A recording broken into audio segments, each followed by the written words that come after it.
Bismillah. Assalamualaikum warahmatullahi wabarakatuh. Alhamdulillah. Wassalatu wassalamu ala rasulillah wa ala alihi wa ashabihi wa mawala wa ba'd.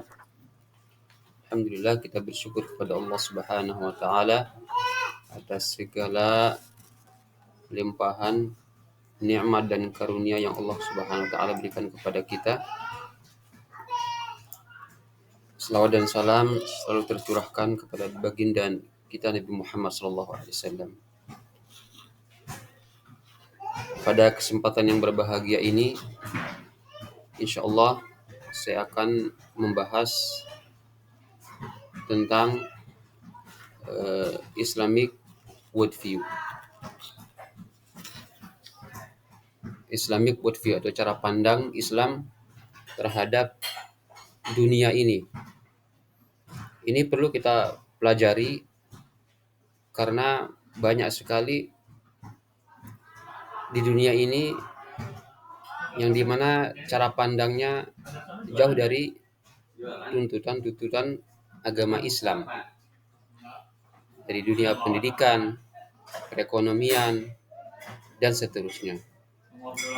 Oleh karena itu sangat penting sekali untuk kita membahas masalah Islamic worldview. Karena degradasi akhlak, penurunan akhlak inilah yang membuat orang lupa akan agamanya. Dengan kemajuan zaman ini, orang menjadi lupa identitasnya. Terlebih-lebih banyak sekali gempuran-gempuran dari dunia barat tentang cara pandang mereka terhadap dunia ini. Dan banyak sekali umat Islam yang terjerumus ke dalam cara pandang mereka.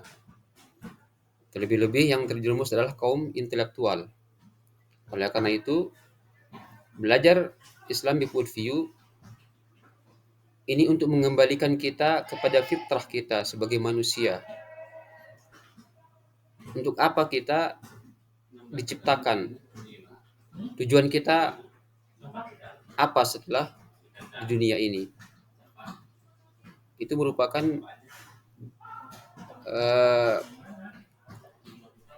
tujuan kita belajar Islamic worldview. Memahami atau mempelajari Islamic worldview, maka manusia akan tahu siapa pencipta mereka, dari mana asal mereka, dan apa tujuan hidup mereka, dan kemana mereka akan hidup setelah di dunia ini. Dan ini akan melahirkan, Islamic worldview akan melahirkan adab. Karena adab itu adalah bisa menempatkan dirinya pada tempat yang sesuai. Seorang makhluk bisa dikatakan beradab apabila dia mengetahui dirinya, mengetahui posisinya sebagai hamba, yaitu sebagai hamba Allah Subhanahu wa taala.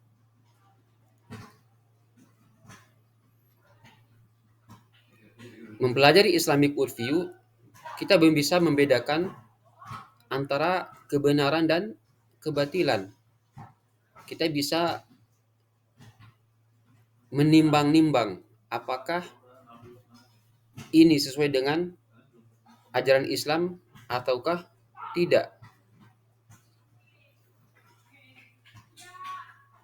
Kita bisa melihat sesuatu tersebut apakah melenceng dari tauhid ataukah tidak.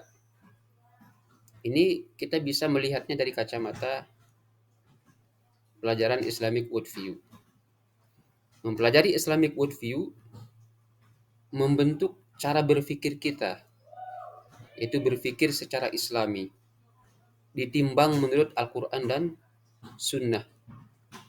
Ini berbeda dengan cara pandangnya orang Barat. Mereka memandang hidup ini hanya sebatas materialistik. menganggap suatu kebenaran hanya bersifat indrawi.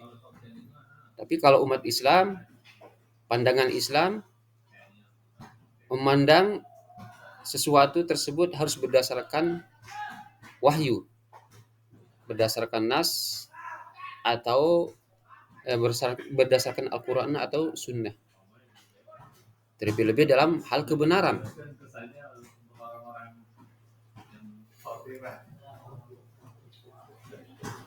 Islamic worldview mengajarkan kita membangun peradaban Islam, yang dimana Islam tidak membedakan antara agama dan urusan dunia. Kejayaan-kejayaan Islam di masa Abbasiyah itu dibangun di atas worldview. Banyaknya ilmuwan-ilmuwan Islam yang terlahir itu karena mereka memiliki cara pandang yang benar dan lurus sesuai dengan Al-Quran. Berbeda dengan cara pandang orang-orang Barat. Mereka membedakan antara urusan agama dan urusan dunia.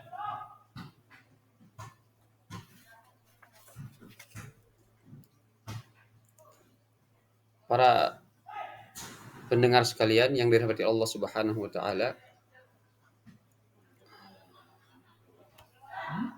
tujuan kita belajar Islamic worldview yaitu menguatkan adab.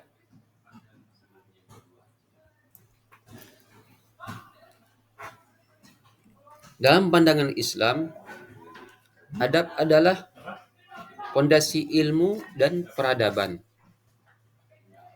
Tujuan ilmu dalam Islam bukan sekedar menambah pengetahuan, tapi membentuk manusia yang mengenal Tuhan, tahu tempatnya di dunia, dan berperilaku sesuai dengan kehendaknya. Ini dinamakan berperadaban, akan menjadikan manusia beradab. Imam Al-Ghazali dan Syekh Muhammad Naqib Al-Attas merupakan tokoh penting dalam pemikiran Islam.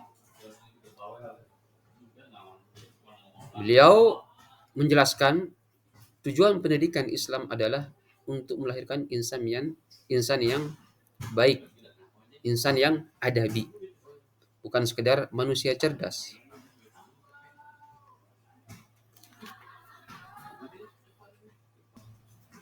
Adab adalah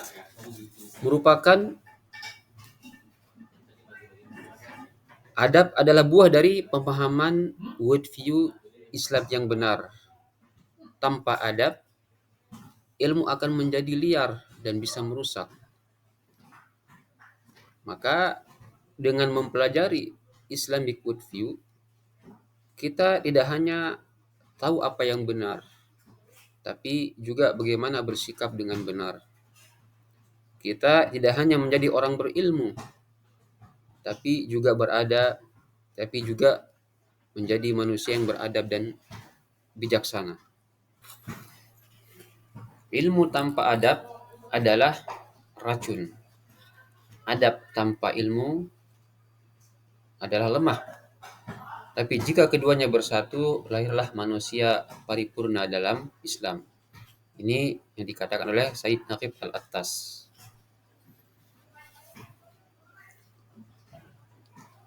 Karena mendidik manusia adalah untuk menjadikan manusia yang baik dan beradab. Oleh karena itu, perlu mengetahui cara pandang Islam dalam mendidik.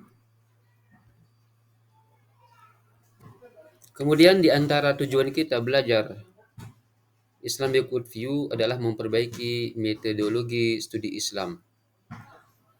Ya, memperbaiki metodologi studi Islam merupakan salah satu tujuan penting dari pembelajaran Islamic worldview. Hal ini berkaitan langsung dengan cara kita memahami mengkaji, dan menampilkan Islam secara utuh dan benar, sesuai dengan ruh dan nilai-nilai yang datang dari wahyu, bukan sekedar pendekatan akademik sekuler. Jadi mengajarkan kita kerangka berpikir dalam belajar, karena di zaman sekarang ini banyak sekali kerangka berpikir yang tidak sesuai dengan metode-metode kerangka Islam. Kerangka berpikirnya Islam yang bersifat sekuler dan relativistik dan reduksionis. Dan ini kita harus perbaiki. Mengapa? Supaya studi Islam tidak kering dari ruh spiritualnya. Supaya ilmu Islam tidak disamakan dengan ilmu sosial lainnya.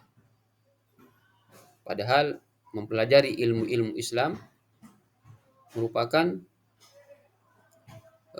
sebuah ibadah, berbeda dengan mempelajari ilmu-ilmu yang lain yang bersifatnya tujuannya adalah dunia. Namun mempelajari ilmu Islam tujuannya adalah bisa mengenal Allah, mentauhidkan Allah Subhanahu wa taala.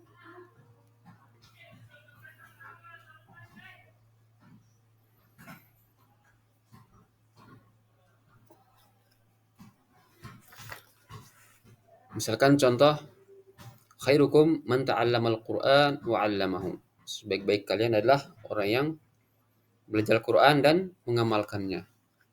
Jadi mempelajari ilmu agama Islam berbeda dengan mempelajari ilmu-ilmu yang lain. Nah, perlu kita mempelajari kerangka berpikir Islam dalam studinya. Karena banyak sekali ilmuwan Muslim yang dia orang Islam tapi mengkritik agamanya sendiri. Karena ini pengaruh dari kerangka berpikir orang-orang Barat dalam memahami Islam. Lalu bagaimana cara kita memperbaiki metodologi studi Islam itu? Yang pertama, kita harus menempatkan wahyu Allah Subhanahu wa taala di atas dari segalanya. Karena wahyu merupakan sumber ilmu, bukan sekedar teks historis.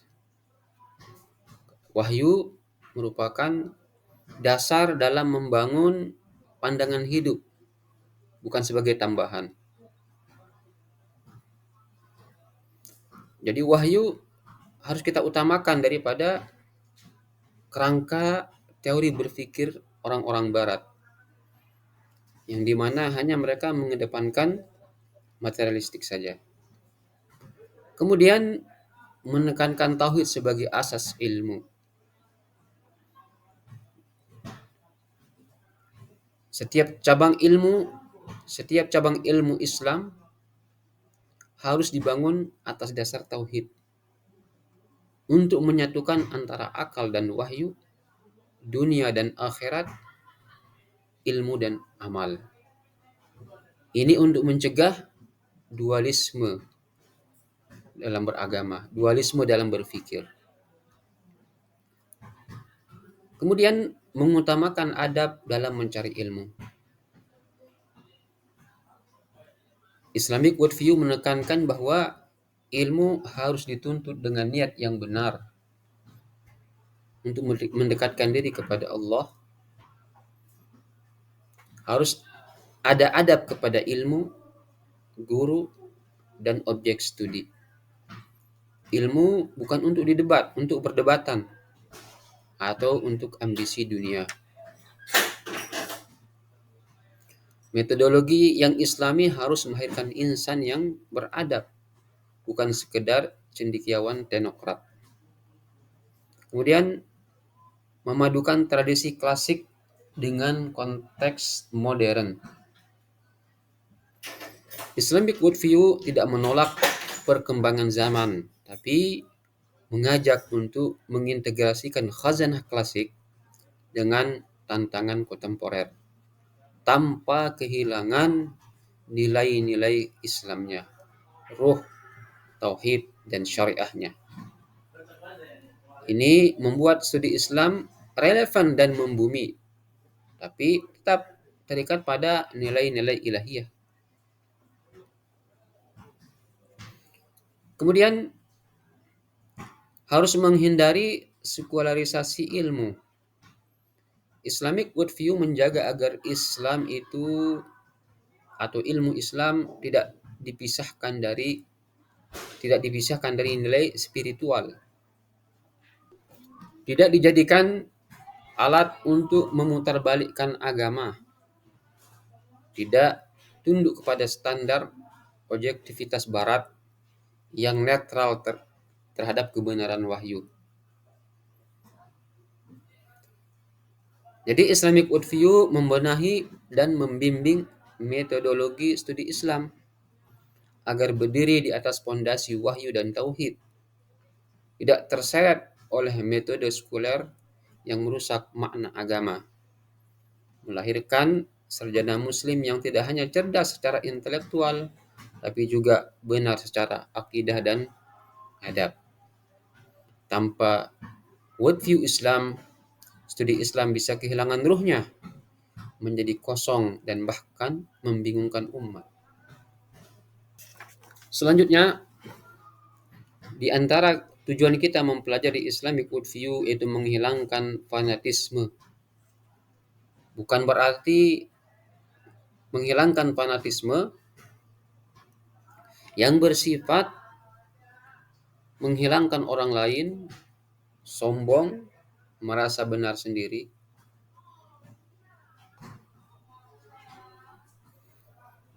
Menghilangkan fanatisme merupakan salah satu tujuan penting dalam mempelajari Islamic worldview. Fanatisme di sini bukan berarti komitmen terhadap kebenaran Islam, tetapi sikap tertutup, sempit, dan tidak adil dalam melihat perbedaan, baik mazhab, kelompok, budaya, atau pendapat.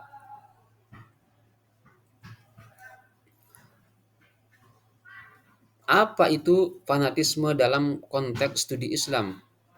Fanatisme atau ta'assub berarti memegang pendapat atau kelompok secara berlebihan tanpa dasar ilmiah.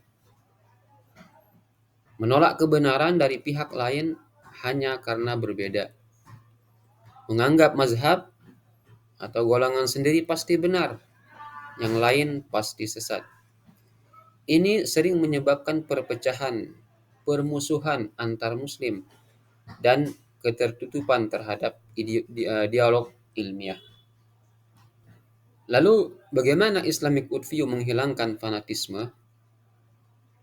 Pertama, menanamkan tauhid sebagai pusat pandangan. Islamic worldview membentuk kesadaran bahwa Allah adalah sumber kebenaran, bukan golongan atau tokoh. Semua manusia sama di sisi Allah kecuali dalam ketakwaan. Dengan pusat orientasi pada Allah, bukan kelompok, seseorang akan lebih adil dan objektif dalam menilai perbedaan. Yang kedua, melatih berpikir holistik dan kritis. Islamic worldview mengajarkan cara berpikir yang mendasarkan segala sesuatu pada Al-Quran dan Sunnah, bukan sekedar tradisi atau taklid. Mampu membedakan antara prinsip dasar Islam atau usul dan perbedaan cabang atau furu'. Ini mendorong sikap toleran terhadap perbedaan ijtihad tanpa jatuh pada relativisme atau fanatisme. Yang ketiga, menghargai warisan intelektual Islam. Islamic worldview mendorong pengenalan terhadap keanekaragaman mazhab Perbedaan pendapat di kalangan ulama besar sebagai kekayaan, bukan ancaman. Ini membentuk sikap yang inklusif, lapang dada, dan ilmiah, bukan emosional atau membabi buta. Yang keempat, mengutamakan adab atas perdebatan. Dalam worldview Islam, adab lebih utama daripada menang debat. Maka tidak menghina pandangan orang lain, tidak menyebar kebencian atau provokasi atas nama kebenaran, tidak menjustifikasi kekerasan atas nama kelompok atau mazhab. Ini mengikis fanatisme dan membentuk akhlak yang dewasa secara spiritual. Yang kelima, mewujudkan ukhuwah Islamiyah. Islamic worldview mengajarkan bahwa sesama muslim adalah saudara. Persatuan umat Islam lebih penting daripada menang dalam perbedaan kecil. Dakwah harus dilakukan dengan hikmah dan kasih sayang, bukan caci maki. Fanatisme memecah belah, sementara worldview Islam menyatukan. Dengan memahami Islamic worldview, seseorang akan memiliki pandangan yang lebih luas, adil, dan objektif. Ini menjadikan terbuka terhadap perbedaan yang sah, tidak fanatik buta terhadap golongan atau mazhab, mengutamakan kebenaran bukan ego kelompok. Kemudian di antara tujuan kita mempelajari Islamic worldview adalah membangun kesadaran proses, bukan melihat hasilnya. Oleh karena itu, Nabi Nuh alaihissalam tidak dikatakan gagal dalam mendidik anaknya, karena beliau melewati proses yang benar dalam mendidik anak. Membangun kesadaran, jadi membangun proses akan membangun kesadaran terhadap proses tersebut, bukan semata-mata hasil. Salah satu tujuan penting dalam mempelajari Islamic worldview ini berkaitan dengan bagaimana Islam memandang tugas manusia di dunia sebagai ibadah dan amanah, yang lebih menekankan ikhtiar yang benar daripada hanya mengejar hasil akhir secara duniawi. Jadi Islam menilai proses lebih dari sekedar hasil, tapi sebagai nilai amal. Proses adalah suatu ibadah.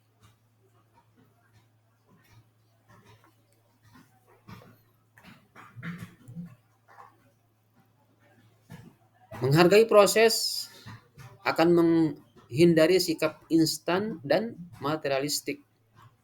Banyak orang yang hanya mengejar hasilnya saja dengan berbagai cara, dengan berbagai proses yang tidak sesuai dengan aturan-aturan Islam. Kesadaran akan proses akan menanamkan integritas, kesabaran, dan ketekunan dalam hidup. Membangun kesadaran proses melatih kesadaran diri sebagai hamba dan khalifah. Karena hamba tugasnya hanyalah berupaya berikhtiar, dan hasilnya hanya Allah Subhanahu wa taala. Dan manusia sebagai khalifah di muka bumi ini akan dimintai semua pertanggungjawabannya. Bila hasilnya atau prosesnya tidak sesuai dengan aturan Islam, maka akan dimintai pertanggungjawabannya di sisi Allah Subhanahu wa taala. Dengan membangun kesadaran proses, maka orang akan menghargai waktu, progres, dan pertumbuhan.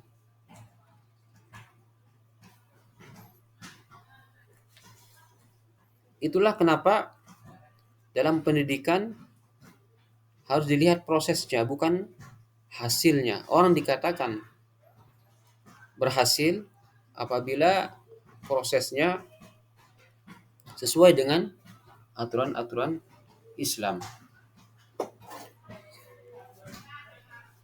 Nah, ini akan menumbuhkan sikap sabar, konsisten, dan tidak putus asa. Menghargai proses akan menghindari sifat ambisius yang merusak. Hanya dengan berbagai cara, yang penting dia mencapai akhir atau hasilnya. Jadi keberhasilan sejati adalah diterimanya amal di sisi Allah Subhanahu wa taala, bukan pengakuan manusia.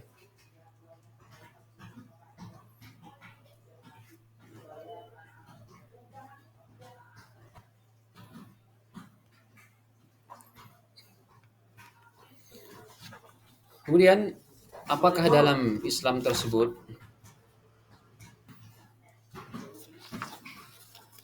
ada sikap netral? Dalam agama Islam tidak ada sikap netral. Semua diatur dengan jelas, tidak ada abu-abu dalam Islam, dalam prinsip. Ya. Allah Subhanahu wa taala telah menegaskan inna dina indallah al-Islam. Agama yang paling benar di sisi Allah adalah agama Islam. Nah, tidak bisa kita bersikap netral, terutama dalam prinsip, dalam akidah, atau dalam keadilan dan kezaliman. Harus kita berpihak, harus jelas. Oleh karena itu Rasulullah Shallallahu Alaihi Wasallam mengajarkan kita untuk tidak bersikap netral. Dalam hadisnya, unsur akhaka zaliman atau mazluman. Tolonglah saudaramu yang dizalimi atau yang menzalimi. Ini mengajarkan kita untuk mengambil sikap, tidak diam. Dan bahkan mengambil sikap netral itu pun sebenarnya bukan netral, karena dia mengambil sikap tersebut. Juga dalam hadis yang lain, Rasulullah mengajarkan kita, menyuruh kita agar mengubah kemungkaran dengan tangan, kalau tidak bisa dengan lisan, kalau tidak bisa dengan hati. Ini mengajarkan kita agar kita mengambil sebuah keputusan, jangan bersikap netral. Katakan yang hak itu hak, dan yang batil itu batil. Karena bersikap netral sama dengan tidak memihak kebenaran, dan itu sangat berbahaya.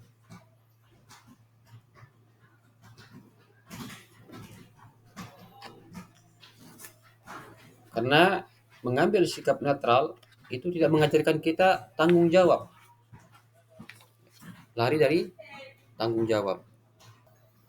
Nah, demikian sebagai pengantar Islamic Worldview, mudah-mudahan ini bermanfaat. Demikian, assalamualaikum warahmatullahi wabarakatuh.